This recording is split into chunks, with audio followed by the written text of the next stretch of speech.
TV sports আওয়ারে আপনাদের সকলকে স্বাগতম। সাথে আছি আমি জান্নাতুল মোহনা। শুরুতেই জানাবো ক্রিকেটের খবর। 2 দিন বিরতি দিয়ে সোমবার থেকে শুরু হচ্ছে বাংলাদেশ প্রিমিয়ার লিগ বিপিএল এর সিলেট পর্বের খেলা। দিনের প্রথম ম্যাচে দুপুর 1:30টায় টেবিল টপার রংপুর রাইডার্সের মুখোমুখি হবে তলানিতে থাকা স্বাগতিক সিলেট স্ট্রাইকার্স। দিনের দ্বিতীয় ম্যাচে সন্ধ্যা 6:30টায় ফরচুন বরিশালের বিপক্ষে লড়বে দুর্বার রাজশাহী। রিফাত আঞ্জুমের রিপোর্টে। বিপিএলে এবারের মৌসুমের শুরু থেকেই দুর্দান্ত ছন্দে রয়েছে রংপুর রাইডার্স। প্রথম 3 ম্যাচে 3টিতেই জিতে টেবিলের শীর্ষে রয়েছে উত্তরবঙ্গের দলটি। এবার তাদের প্রতিপক্ষ সিলেট স্ট্রাইকার্স। ঢাকা পর্বের দুর্দান্ত ফর্মটা সিলেটেও ধরে রাখতে চাইবে নুরুল হাসান সোহানের দল। দলের বিদেশি ক্রিকেটার হুজদিল শাহ, ইফতিখার আহমেদ রানের মধ্যে রয়েছেন। অধিনায়ক সোহানও আছেন ছন্দে। নাহিদ রানা, শেখ মেহিদেরা বল হাতে দারুণ করছেন। তাই তো জয়ের ধারা ধরে রাখতে মাঠে নামবে রাইডার্সরা। অন্যদিকে ঢাকা পর্বে মাত্র 1 ম্যাচ খেলে হেরেছে সিলেট। এই রংপুরের কাছে হেরেছিল তারা। তাই তো ঘরের মাঠে প্রতিশোধের একটা ভালো সুযোগ পাচ্ছে সিলেট। তবে ব্যাটারদের পারফরমেন্স ভালো ছিল না। ঘরের মাঠে ভালো কিছু প্রত্যাশা করছেন সিলেটের ফিল্ডিং কোচ ডলার মাহমুদ। আমাদের প্রিপারেশনটা ভালো ছিল, মানে আমরা বেশ কিছুদিন আগে এসেছি, তো সেই দিক দিয়ে হোমের ক্রাউডের একটা সাপোর্ট থাকবে। হোপফুলি আমরা মানে যে কাজটা আমাদের করা দরকার, প্লেয়ারদের রাইট জায়গায় রাইট ডেলিভারিটা দেওয়া উচিত। তো ইনশাল্লাহ আমরা আশা করছি ইনশাল্লাহ আমরা এখান থেকে হয়তো উইনিং ফেজে ফিরব। অন্য ম্যাচে ফরচুন বরিশালের প্রতিপক্ষ দুর্বার রাজশাহী। প্রথম ম্যাচে দারুণ জয়ের পর দ্বিতীয় ম্যাচে হেরেছে বরিশাল। সিলেট পর্বে জয় দিয়ে শুরু করতে চাইবে মাহমুদুল্লাহ, মুশফিক, তামিমরা। কাইল মায়ার্স জানিয়েছেন নিজেদের দায়িত্বটা ঠিকভাবে পালন করতে চান। মোমেন্টাম অনুযায়ী আমাদের খেলতে হবে।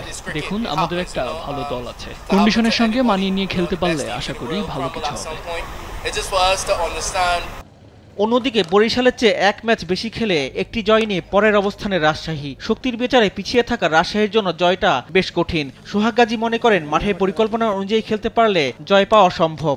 কাগজে কলমে যেটা বললেন যে আসলে বড় টিম অবশ্যই বলবো, কিন্তু বাট একটা জিনিস হলো মাঠে সেটা প্রুভ করার একটা ব্যাপার থাকে। তো মাঠে যারা ভালো খেলবে তারাই আসলে উইন হবে। তো আমি মনে করি যে আমাদের টিমও ভালো একটা পজিশনে আছে, সবাই ভালো আত্মবিশ্বাস আছে, ব্যাটসম্যানরা ভালো করতেছে, বলাররাও মোটামুটি ভালো হচ্ছে। তো কালকের ম্যাচটা অবশ্যই আমি বলবো প্রত্যেক ম্যাচটাই হলো চ্যালেঞ্জ হবে আমাদের জন্য, ইভেন অ্যাগেনস্ট টিম যারাই আছে। তো ভালো একটা খেলা হবে ইনশাআল্লাহ। বিপিএল এ ঢাকা পর্বে রান হয়েছে অনেক, সিলেট পর্বেও রান হবে এটাই প্রত্যাশা দর্শকদের। Rifat Anjum, Desh TV, sports desk.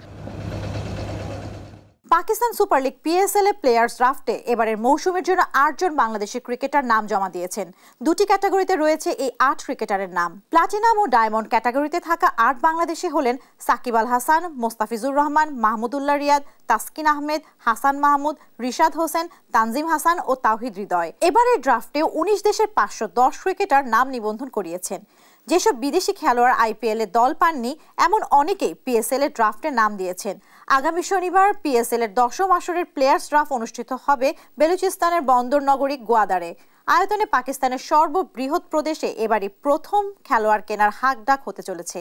আগের 9 আসরের ড্রাফট হয়েছিল লাহোর, ইসলামাবাদ ও দুবাইয়ে। রোববার সকালে একই সাথে 2 দুঃসংবাদ এলো দেশের ক্রীড়াঙ্গনে। না ফেরার দেশে পাড়ি জমিয়েছেন সাবেক ফুটবলার আকরাম এবং তরুণ ক্রিকেটার মাহিন। জাতীয় দলের হয়ে কখনো খেলা হয়নি আকরামের, তবে বাংলাদেশ ফুটবল দলে জুনিয়র পর্যায়ে খেলেছেন।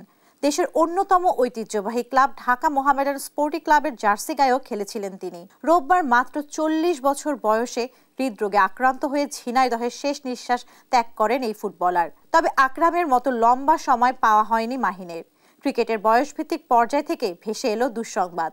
পাইপলাইনে থাকা তরুণ ক্রিকেটার মহারম হোসেন মাহিন মাত্র 17 বছর বয়সেই পাড়ি জমালেন না ফেরার দেশে। সিডনি টেস্টে ভারতকে 6 উইকেটে হারিয়ে 3-1 ব্যবধানে সিরিজ জিতেছে অস্ট্রেলিয়া। দীর্ঘ 1 দশক পর বর্ডার গাভাস্কার ট্রফি পুনরুদ্ধার করল অজিরা। এরই মধ্য দিয়ে টানা দ্বিতীয়বারের মতো বিশ্ব টেস্ট চ্যাম্পিয়নশিপের ফাইনাল নিশ্চিত করেছে পাট কামিন্সের দল। বিস্তারিত ডেস্ক রিপোর্টে। সিডনি টেস্ট জিতলেই বর্ডার গাভাস্কার ট্রফি পুনরুদ্ধারের পাশাপাশি নিশ্চিত হবে বিশ্ব টেস্ট চ্যাম্পিয়নশিপের ফাইনালও। এমনই এক সমীকরণ নিয়ে মাঠে নেমেছিল অস্ট্রেলিয়া। মাত্র 3 দিনেই সব পরিকল্পনা এক সুতায় গেঁথে মাঠ ছেড়েছে টিম অস্ট্রেলিয়া। সবশেষ 2014-15 মৌসুমে বর্ডার গাভাস্কার ট্রফি জয়ের 10 বছর পর আবারও এই সিরিজের জয়ের স্বাদ পেল অজিরা। আর এরই সাথে চলমান বিশ্ব টেস্ট চ্যাম্পিয়নশিপের ফাইনালেও নাম লিখিয়েছে তারা।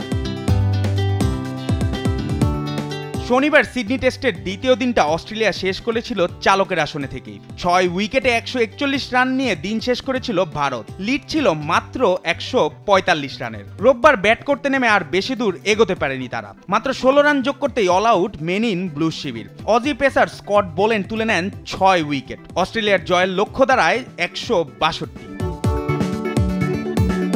রান তাড়া করতে নেমে শুরুতে বড় ধাক্কাই খেয়েছিল অস্ট্রেলিয়া।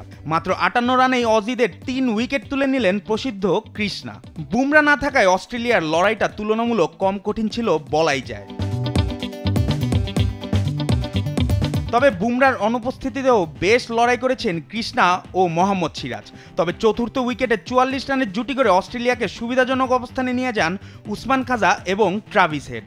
খাজা 41 রান করে আউট হলেও হেডের অপরাজিত 34 এবং বিউ ওয়েবস্টারের 39 রানে ভর করে 6 উইকেট হাতে রেখে জয়ের বন্দরে পৌঁছে যায় অস্ট্রেলিয়া।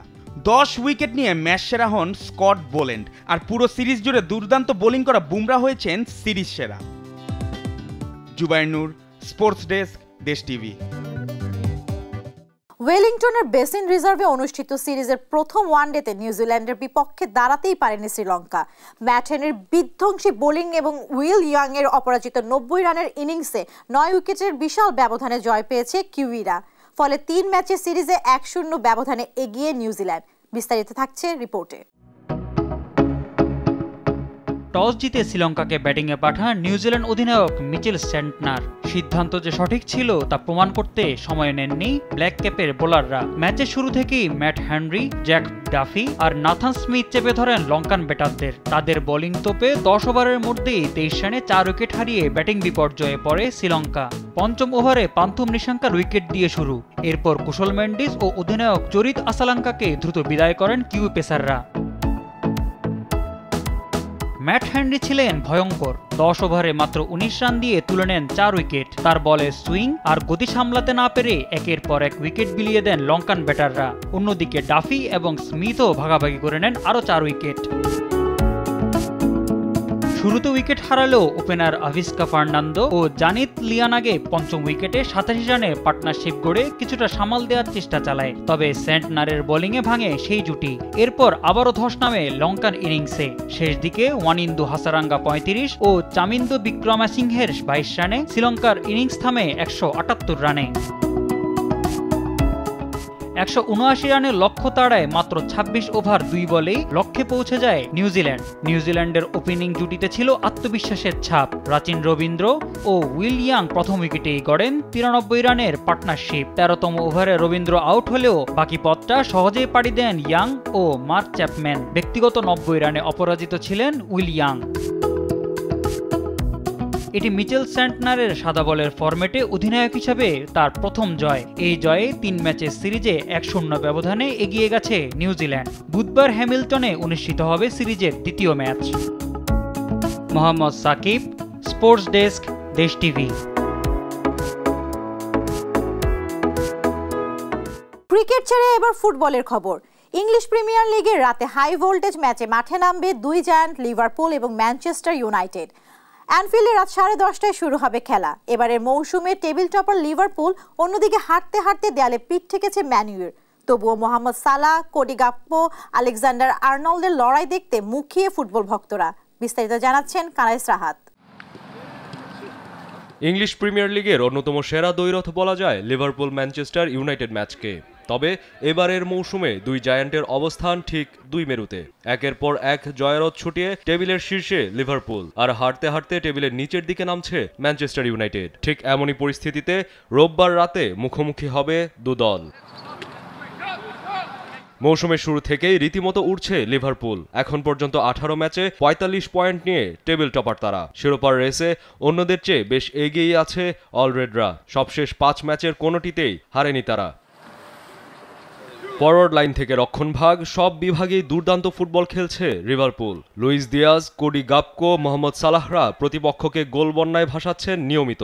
মাঝমাঠে বল পায়ে ঝলক দেখাচ্ছেন ম্যাক অলিস্টার এবং গ্রেভেনবার্চ, আর ভ্যান ডাইক, আলেকজান্ডার আর্নল্ডরা গড়ছেন দুর্ভেদ্য রক্ষণ দেয়াল। তাই এই ম্যাচেও পরিষ্কার ফেভারিট হয়েই মাঠে নামবে আর্নে স্লট শিবির। অন্যদিকে চলতি মৌসুমে বেশ করুণ অবস্থা ম্যানচেস্টার ইউনাইটেডের। ১৯ ম্যাচে মাত্র ২২ পয়েন্ট নিয়ে টেবিলের ১৪তে তারা। এমনকি সবশেষ ৫ ম্যাচের কোনটিতেই জয়ের দেখা পায়নি রেড ডেভিলরা। নতুন কোচ রুবেন আমোরিমও পাচ্ছেন না ম্যান ইউকে জয়ের রেসে ফেরাতে। ইউনাইটেডের ফরওয়ার্ডরা ভুগছেন গোল খরায়। জিকোরজি, রসমুস হাউলুন, আমাদ দিয়ালোরা গোল করতেই যেন ভুলে গেছেন। মার্কাস রাশফোর্ডের চোট আরও দুশ্চিন্তা বাড়িয়েছে ম্যান ইউ শিবিরে। লিভারপুলের বিপক্ষে তাকে পাচ্ছেন না কোচ রুবেন আমেরিম। এছাড়াও দুর্বল রক্ষণও বেশ ভোগাচ্ছে তাদের। তাই লিভারপুলের বিপক্ষে বেশ কঠিন পরীক্ষাই দিতে হবে রেড ডেভিলদের। ঘরের মাঠের সুবিধার পাশাপাশি দুর্দান্ত ফর্ম নিয়ে শীর্ষস্থান আরও মজবুত করার জন্য মুখিয়ে লিভারপুল। অন্যদিকে সবকিছু পেছনে ফেলে নতুন বছরে জয়ের ধারায় ফেরার লড়াই ম্যান ইউ শিবিরে। তবে লড়াইটা যেহেতু মর্যাদা রক্ষার, তাই এ মহারণে জমজমাট ফুটবল দেখার অপেক্ষায় ফুটবল ভক্তরা। Kayes Rahat, sports desk, Desh TV. English premier লিগে ইথেন নোয়ানেরির গোলে এগিয়ে গিয়েও ব্রাইটনের বিপক্ষে ড্র করে শিরোপার দৌড়ে ধাক্কা খেল আর্সেনাল। ক্রিস্টাল প্যালেসের বিপক্ষে শেষ মুহূর্তে ড্র করে পয়েন্ট হাতছাড়া করেছে চেলসি। আরেক ম্যাচে আর্লিং হ্যালান্ডের জোড়া গোলে ওয়েস্ট হ্যামের বিপক্ষে বড় জয় পেয়েছে ম্যানচেস্টার সিটি। আর টটেনহ্যামের মাঠে ২-১ গোলে রোমাঞ্চকর জয় পেয়েছে নিউক্যাসল। আরও জানাচ্ছেন জুবায়ের নূর। ইংলিশ প্রিমিয়ার লিগে শিরোপার লড়াইয়ে পিছিয়ে পড়ল আর্সেনাল। শনিবার ব্রাইটনের মাঠে ১-১ গোলে ড্র করে লিভারপুলের সঙ্গে পয়েন্ট ব্যবধান বাড়ালো মিকেল আর্টেতার দল। ম্যাচের ১৬ মিনিটে তরুণ তারকা ইথান নোয়ানেরির ডান দিক দিয়ে কাটিয়ে নেওয়া ড্রাইভিং শটের গোলে এগিয়ে যায় আর্সেনাল। তবে ৬১ মিনিটে স্পট কিক থেকে ব্রাইটনকে সমতায় ফেরান জোয়া পেদ্রো। এরপর বেশ কয়েকটি সুযোগ তৈরি করলেও গোল আদায়ে ব্যর্থ হয় গানাররা। এই ড্রয়ে টেবিলে ২-এ থাকা আর্সেনাল শীর্ষে থাকা লিভারপুলের চেয়ে ৫ পয়েন্ট পিছিয়ে পড়ল। প্রিমিয়ার লিগের অন্য ম্যাচে ক্রিস্টাল প্যালেসের বিপক্ষে ১-১ গোলে ড্র করে পয়েন্ট হারিয়েছে চেলসি। ম্যাচের ১৪ মিনিটে চেলসির হয়ে গোল করেন কোল পামার। তবে শেষ দিকে ৮২ মিনিটে ফিলিপ মাতেতার গোলে সমতায় ফেরে প্যালেস। আরেক ম্যাচে ওয়েস্ট হ্যামের বিপক্ষে ৪-১ ব্যবধানে বড় জয় পেয়েছে ম্যানচেস্টার সিটি। ম্যাচের ১০ মিনিটেই ব্রাজিলিয়ান মিডফিল্ডার সাভিনোর শটে এগিয়ে যায় পেপ গার্দিওলার শিষ্যরা। ম্যাচের ৪২ ও ৫৫ মিনিটে সাভিনোর পাস থেকে জোড়া গোল করেন হল্যান্ড। ৫৮ মিনিটে ফিল ফোডেনের গোলে ম্যাচের ব্যবধান দাঁড়ায় ৪-০। ম্যাচের ৭১ মিনিটে ওয়েস্ট হ্যামের হয়ে একমাত্র গোল করেন নিকোলাস ফুলক্রুক। এদিকে টটেনহ্যামের মাঠে ২-১ গোলের রোমাঞ্চকর জয় পেয়েছে নিউক্যাসল। ম্যাচের ৪ মিনিটেই ডমিনিক সোলানকের গোলে এগিয়ে যায় স্বাগতিকরা। তবে ২ মিনিটের মধ্যেই নিউক্যাসলকে সমতায় ফেরান অ্যান্থনি গর্ডন। আর ৩৮ মিনিটে জেকব মরফির ক্রসে আলেকজান্ডার ইসাক জয় নিশ্চিত করেন। দ্বিতীয়ার্ধে একাধিক সুযোগ পেলেও কাজে লাগাতে ব্যর্থ হয় টটেনহ্যাম। জুবায়ের নূর, sports desk, Desh TV.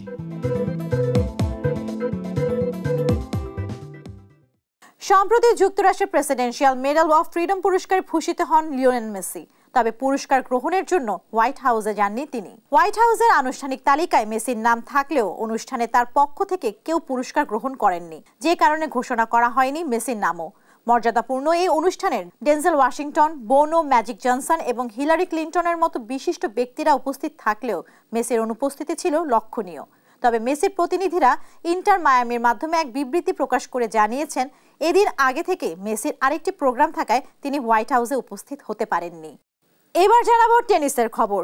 Brisbane international tennis 2024-এর নারী এককে শিরোপা জিতেছেন বেলারুশ তারকা আরিনা সাবালেঙ্কা। ফাইনালে রাশিয়ার পলিনা কুডেরমেটোভাকে 2-1 সেটে হারিয়েছেন তিনি। ব্রিসবেনের প্যাট রাফটার অ্যারেনায় শুরুটা ভালো হয়নি সাবালেঙ্কার। প্রথম সেটেই পলিনার কাছে 6-4 গেমে হেরে যান তিনি। দ্বিতীয় সেটে অবশ্য বেশ ভালোভাবেই ঘুরে দাঁড়ান এই বেলারুশ কন্যা। খুব সহজেই জয় তুলে নেন 6-3 গেমে। 1-1 সমতা নিয়ে খেলা গড়ায় তৃতীয় সেটে। এই সেটে সাবালেঙ্কার সামনে দাঁড়াতেই পারেননি কুডারমেটোভা। 6-2 গেমে হেরে যান তিনি। ফলে ট্রফি উদযাপন করে নতুন বছর শুরু করলেন সাবালেঙ্কা। দর্শক, এই ছিল আমাদের আজকের স্পোর্টস আওয়ারের আয়োজন। সাথে থাকার জন্য আপনাদের সকলকে ধন্যবাদ।